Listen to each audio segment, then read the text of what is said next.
ela tinha voltado do Brasil e ela estava muito entusiasmada com o Tatu Canara. Não sei, isso aí pode ser intuição da mãe, sei lá, de outras crianças conversando, não sei. 10! Nota 10! O senhor vai gostar, hein? Bebê diabo parou o táxi na avenida. Ao vivo é muito pior. Eu sou a Camila Kintzel. E eu, o Danilo Corsi. E hoje nós vamos voltar ao comecinho do século XX na cidade de São Paulo, onde um crime cometido numa terça-feira de carnaval por uma mulher que teoricamente só queria defender sua honra abalou as estruturas da sociedade paulista.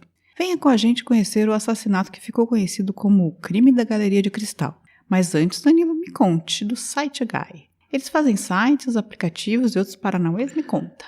Exatamente, tudo o que você precisar para ter o seu site na internet, a sua loja online, um aplicativo para Android e iPhone, você pode falar com o pessoal do Site Guy. Eles resolvem isso para você de maneira rapidinha. É só ir lá em www.siteguy.dev, siteguy.dev e converse com eles. Eles estão esperando. E é só dizer que ouviu aqui no Muito Pior que você ganha um descontinho. Olha só, eu adoro descontinhos. E a gente tem um outro patrocinador, que é o nosso patrocinador tradicional, o Drinco. Nosso patrocinador master. Porque o Site Guy também cuida do nosso site, deixa tudo bonitinho no servidor, né? Eles ajudam a gente, é por isso que a gente tá falando deles. E o Drinco? O que o Drinco nos mandou para beber hoje, enquanto a gente ouve sobre esse crime famoso? Hoje a gente tá bem fresco e a gente vai tomar um espumante branco espanhol chamado Palácio de Cristal Brut Cuvée. É como o próprio nome diz, um vinho seco, Brut, feito com as uvas, aí eu falei meio em alemão, né?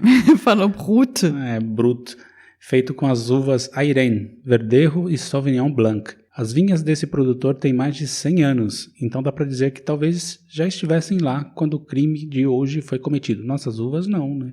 Não as uvas, as vinhas. As vinhas, tá. É, as vinhas. E o melhor de tudo, esse vinho está por apenas R$ 32,90 lá no drinco.com.br. Uma pechincha. Brinde história? Tchim, tchim. Tchim, tchim.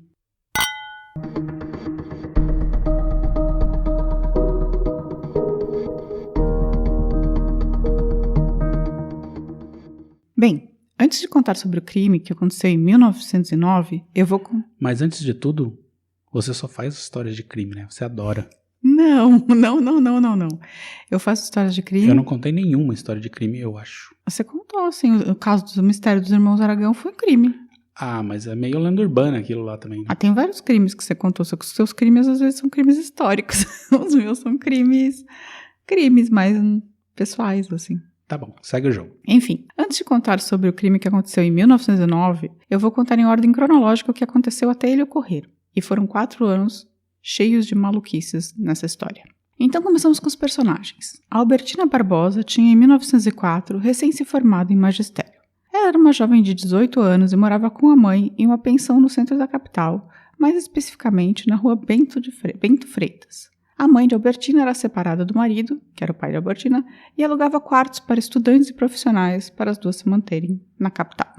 E foi nessa pensão que Albertina conheceu Arthur Malheiros de Oliveira. Na verdade, um tio de Arthur morava na pensão, mas tinha sido transferido para o Rio de Janeiro, indicando o sobrinho, que era natural de São João da Boa Vista, e na época estudava Direito na São Francisco, tinha 21 anos, para ficar no lugar, né? Tipo, para pegar o meu quarto. Tô indo embora pro Rio, mas meu sobrinho pode ficar com o quarto. Nepotismo. Segundo o tio, o rapaz era muito distinto. Você acredita que o rapaz era muito distinto, Danilo? Não. Por quê? Você nem sabe de nada do rapaz ainda? Ué, só pela descrição que você deu, já... Não. Entendi. Arthur, então, começou a paquerar a Albertina, né? Estavam lá na pensão e ela correspondeu aos encantos do moçoilo. E morando os dois no mesmo lugar, né? Já viu o que deu, né? Acabou... Nada. Imagina. Era 1904. Não, acabou no ralo e rola. Uia. É, então, escândalo em 1904. Logo depois, no entanto, a Albertina recebeu sua primeira oferta de emprego para ser professora em Bebedouro. E ela vai para lá alfabetizar crianças no interior de São Paulo. Você conhece Bebedouro, Danilo? Conheço. É legal? Não sei, eu só fui até o estádio do Inter. Tem um Bebedouro na cidade? Não sei, deve ter, né? Sei lá. Ou é um rio, não sei, não faço a menor ideia. Eu só fui ver o jogo do glorioso Paulista de Jundiaí. Quem nasce em Bebedouro, será que é Bebedourense? Talvez. É um nome engraçado, né? Enfim. Então ela se mudou para Bebedouro. Mas se fosse assim fácil, não tinha crime da Galeria de Cristal, não é mesmo? É mesmo? Pois a Albertina começa a dar uma engordadinha, a menstruação não vem e... voilá! Tem um advogadinho. Temos uma Albertina grávida de 5 meses que em 1905 volta para São Paulo. Escândalo, escândalo, escândalo. Mas ela era tão socialite assim pra ser escândalo? Não, era escândalo. Qualquer mulher grávida, solteira grávida, era um escândalo. Ah, tá. Ela não era socialite, não foi. Foi escândalo só na família dela. Ela vai falar com o Arthur, que como bom boy lixo do começo do século, moçoilo lixo, Boy lixo. raparigo lixo, Está na crônica. tira o corpo fora grandemente. Ela queria casar com ele, né, recuperar a honra e ter o bebê, mas não rolou. A Albertina, então, em 1905, dá à luz uma menininha. A mãe da moça fala que ela não poderá ficar mais na casa por conta da visão da época, né? A Albertina estava completamente estragada para a sociedade, era uma mulher muito devassa, e ela teve que sair de casa. Mas aí vem a questão. A Albertina também não queria que sua vida acabasse ali. Ela ainda tinha muito o que fazer, tinha acabado de se formar como magistério. Então, no lance inesperado para o comecinho do século XX, ela entrega a filha para Arthur e vai para o interior, onde aceita um novo cargo de professora na rede pública. Arthur não é que ia criar a criança, né? Se ele já não queria ficar com a Albertina, então ele entrega a bebê na roda dos enjeitados da Santa Casa de Misericórdia. Lá a bebê recebe o nome de Maria do Rosário, mas esse bebê também não teria muito tempo de vida. Ela morreria poucos dias depois e teria em seu atestado de óbito a causa da morte, sífilis congênita. Quem tava podre? Coisa que a gente nunca saberemos, a gente nunca vai saber se é verdade ou não, né? Se a bebê tinha realmente sífilis congênita ou se foi, tipo, uma presunção. Se foi, de repente, o Arthur que passou sífilis, ou se a mãe... Não, pelo que parece, não. É provável que tenha sido o Arthur, né? É, então. Aliás, esse nome não tá em alta no momento. Não, vi de BBB. Então, depois do bebê morrer, Arthur, que já não ligava para a filha, segue sua vida, né? A Albertina também. Ela vai buscar empregos em escolas públicas e se muda várias vezes de cidade. Me diga se você conhece as cidades em que a Albertina morou, Danilo, tá bom? Porque é todo o interior de São Paulo. Tá bom. Nuporanga. Nunca ouvi falar. Cajuru. Também não. Mato Grosso de Batatais. Não faço a menor Que ideia. hoje é Altinópolis. Altinópolis já ouvi falar. Então você já foi pra... Você já foi? Não. Ah, então você nunca foi pra Mato Grosso de Batatais? Nunca fui. Sales de Oliveira. Também não conheço. E Ribeirão Preto. Essa sim. Já fui várias vezes. Você só conhece Altinópolis e Ribeirão Preto. Sim. E foi justamente em Altinópolis que ela conheceu a terceira perna desse tripé que ia desembocar no crime da Galeria de Cristal. Elisário Bonilha, também professor e um ano mais jovem do que a Albertina, que se apaixona pela colega de profissão. Aí, a Albertina começa a namorar o Elisário e logo eles estão firmes. Em 1909, vão de viagem ao Rio de Janeiro, hospedando-se com o nome falso de Casal Veiga, já que pessoas que não eram casadas não poderiam ficar juntas no mesmo hotel. Na volta do Rio, passam por São Paulo para conhecer a mãe de Albertina e pedir a bênção para o casamento. A mãe é completamente contra, mas eu não consegui descobrir por que ela foi tão contra assim. Provavelmente ela ainda estava com problemas com a filha, né? Que deve ter abandonado a neta e tal. Engravidou, abandonou a neta morreu e tudo isso aconteceu. Assim, sem ter muito o que fazer, o casal decide se casar sem a bênção mesmo e, perante o juiz de cartório civil do Brás, se casa. Mas a lua de mel não durou muito tempo. Ou durou, depende do ponto de vista. Pois não muito tempo depois, eles estavam tramando um assassinato.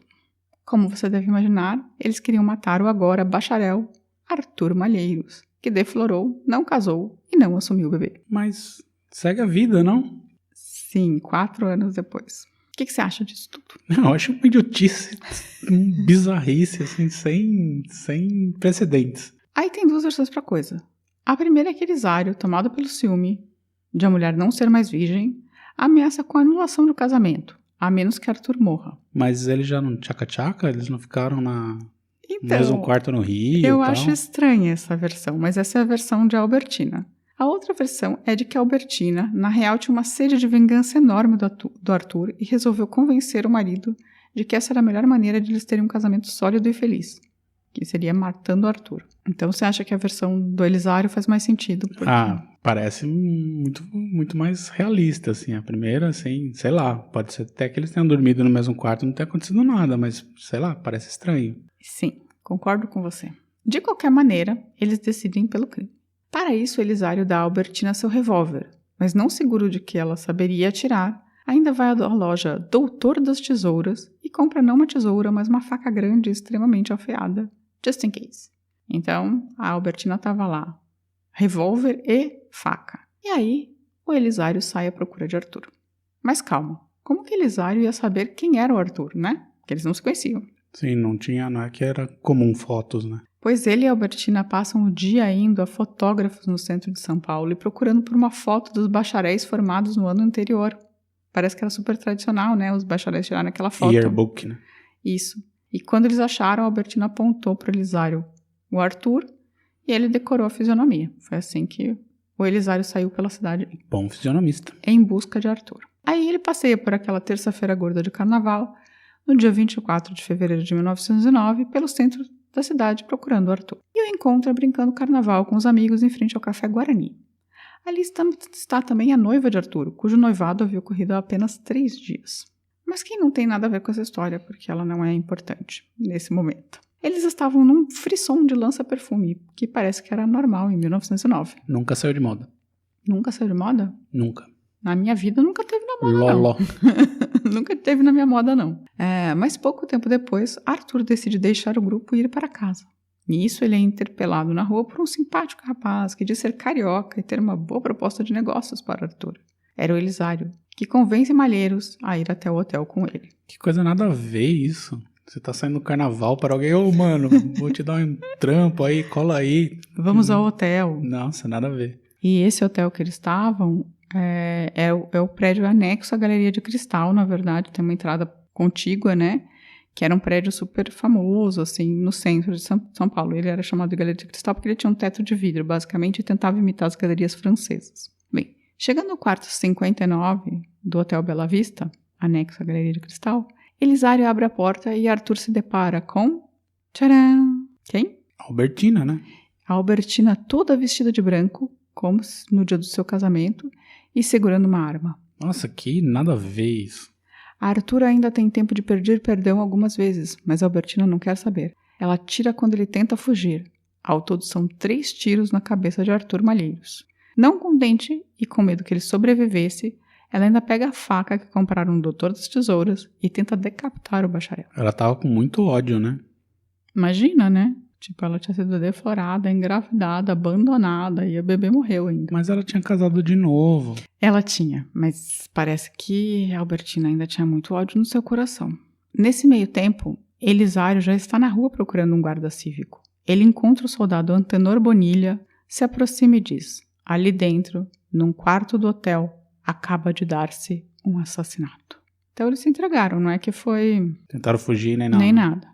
O guarda foi com Elisário ao quarto e viu o corpo no chão. Aí os dois juntos foram à central de polícia e voltaram com um delegado, um legista e um repórter do estado de São Paulo. Vera Magalhães. Foi a Vera Magalhães que voltou. Um assassinato muito difícil. Difícil decisão.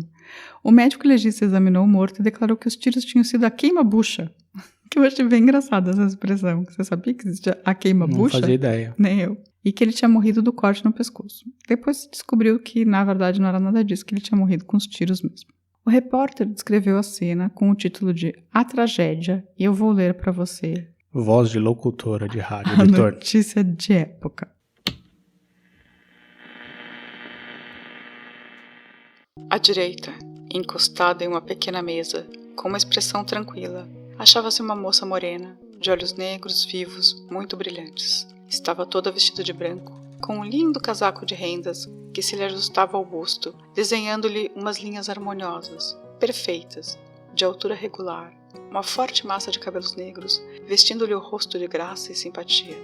Toda sua figura dava a ilusão de que era uma noiva que ali estava, a caminho ou de volta da igreja. Entretanto, ao lado, a 2 metros apenas de distância, jazia por terra sem vida o corpo de Dr. Arthur Malheiros. O desventurado moço que minutos antes ali entrara cheio de vida, com o espírito povoado de ilusões, talvez sonhando naquela que havia 3 dias elegera para a noiva de seu coração, estava estendido sobre um tapete, de costas, a cabeça apoiada de encontro ao criado mudo. Da orelha esquerda, em que havia 2 ferimentos por bala, saiu um fio de sangue.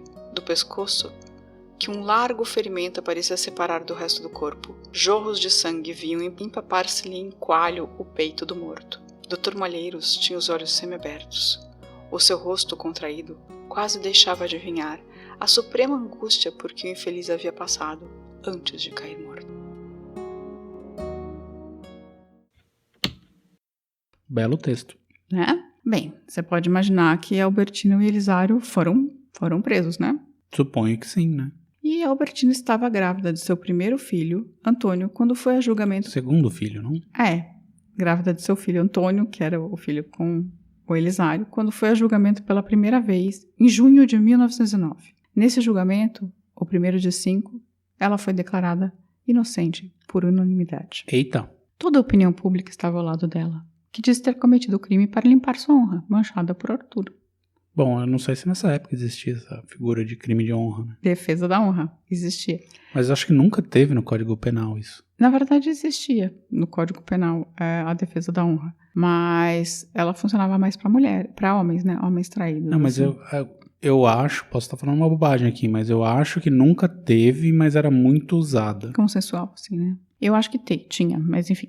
Eu acho que tinha e tinha até 1970, na verdade. E ela chegou mesmo a escrever um artigo de jornal defendendo a ideia de que homens que defloravam moças e não casavam deveriam ficar presos por 30 anos. Ela virou uma heroína. Todo o público torcia pela Albertina, porque achava que o Arthur Malheiros era um canalha. No segundo julgamento, depois do promotor recorrer, que foi em janeiro de 1910, né? Ou seja, um ano depois, Albertina foi considerada culpada e condenada a 25 anos e 6 meses de prisão. Mais razoável. Mas isso não demorou muito tempo. Teve o terceiro julgamento, por recursos, em novembro de 1911, e ela foi mais uma vez considerada inocente. E ainda houve mais 2 recursos, e nas 2 vezes ela foi considerada inocente. Elisário só foi ao julgamento em 1913, depois de todos os recursos de Albertina, e também foi considerado inocente. Bizarro. E essa foi a história do crime da Galeria de Cristal, que é um crime super incomum para a época. Você gostou? Sim. Não. Não gostou do crime? Não, gostei da história, mas assim, tipo, bizarro, assim, ela ter sido considerada inocente. Você acha que ela não era inocente por limpar sua honra com sangue? Não, de modo algum. Ela estava casada de novo, segue o barco, gente. Então, isso é a coisa mais absurda desse caso, eu acho. Que, na verdade, demorou 4 anos. Não é que ela foi limpar a honra, tipo... Na semana seguinte. Na semana seguinte. Demorou 4 anos. Que depois que ela tinha engravidado e perdido a bebê. Ela abandonou. Não perdeu a bebê, ela deu a bebê, né? Ela. Mas assim, aí foi. E assim, ela não tinha o que fazer ali. Não, tudo bem, mas assim, ela teve essa experiência terrível com o cara que abandonou ela e a criança, ela abandonou a criança e seguiu a vida. Não, ela seguiu a vida. Mas eu imagino que isso tenha se tornado um trauma gigantesco na vida dela pra ela ficar... Não tô dizendo que não é um trauma, mas assim, ela casou de novo, dá pra refazer a vida, né? Mesmo odiando o cara loucamente e tal, mas enfim, a ponto de organizar, envolver um marido novo no assassinato, assim, tipo, muito fora de propósito. E os 2 foram considerados inocentes. Mais fora de propósito ainda. Mas é um crime bem interessante, né? Assim, curioso pelo momento, por essa coisa da eterna vingança, assim, que nunca passou, né? E por ser uma mulher, a criminosa, que na verdade é quem atira e depois tenta decapitar o cara. O Elisário, sei lá, tá lá só de... Um mané, né? Um mané olhando, só comprou a arma e ficou olhando a mulher matar o ex. E por causa do assunto, né, dessa legítima defesa da honra, pelo bebê, sabe, tipo essa coisa da gravidez e toda a situação, por ela ter abandonado a filha e na verdade continuado a vida, porque é um traço de, apesar de horrível, é um traço de modernidade pra época, né? Não, mas assim, também pode se questionar bastante dela ter optado por manter a gravidez, que ela poderia ter interrompido. Não tem, assim, ela descobriu que estava grávida com 5 meses, já era, e o bebê morreu, né? Isso que é terrível, mas... Terrível. Enfim. Mas a história eu achei bem interessante. E vale dizer aqui que toda essa pesquisa, a maior parte da pesquisa foi feita a partir do livro do Boris Fausto, que chama O Crime da Galeria de Cristal e os 2 Crimes da Mala. E a gente já contou os crimes da mala aqui.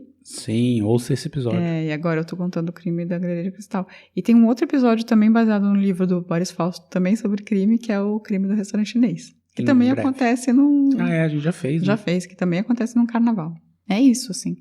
E essa é a história do crime da Galeria de Cristal, que aconteceu em São Paulo, no começo do século XX.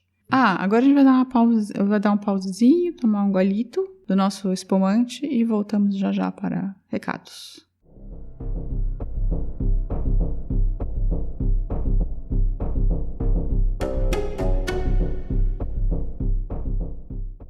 Olá, voltamos aos recados. E temos algum recado hoje, Danilo? Eu não tive tempo de ver nada. Eu também não tive tempo de ver nada.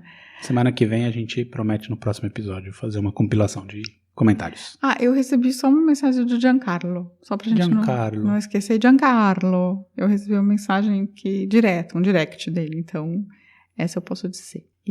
Mas aí a gente comenta todos na próxima semana. E se as pessoas quiserem mandar um direct pra gente, que nem o Giancarlo, como fazem? Primeiro pode mandar um e-mail, que é bem tranquilo, que é no contato@muitopior.com.br, ou pode entrar lá no nosso site muitopior.com.br e deixar comentários nas postagens dos episódios e procurar nossas redes sociais, que é Facebook, Instagram, Twitter e YouTube, e comentar por lá também. E nessas daí, boa parte delas dá pra mandar direct. A gente responde. Às vezes a gente demora um pouquinho, mas a gente Twitter responde. eu acho que é o mais lento de todos. É porque esse é o Danilo que responde, eu respondo nos outros. É que eu fico nos assuntos do momento Big Brother. O Danilo tá torcendo muito pelo Arthur. Uhum. Vou mandar a Albertina. Então é isso, gente. Tenham uma boa semana. Se cuidem, tá? Por favor. Semana que vem estaremos de volta. Um beijo. Tchau, tchau. Tchau. Ao vivo é muito pior. Este programa é um oferecimento de drinco.com.br.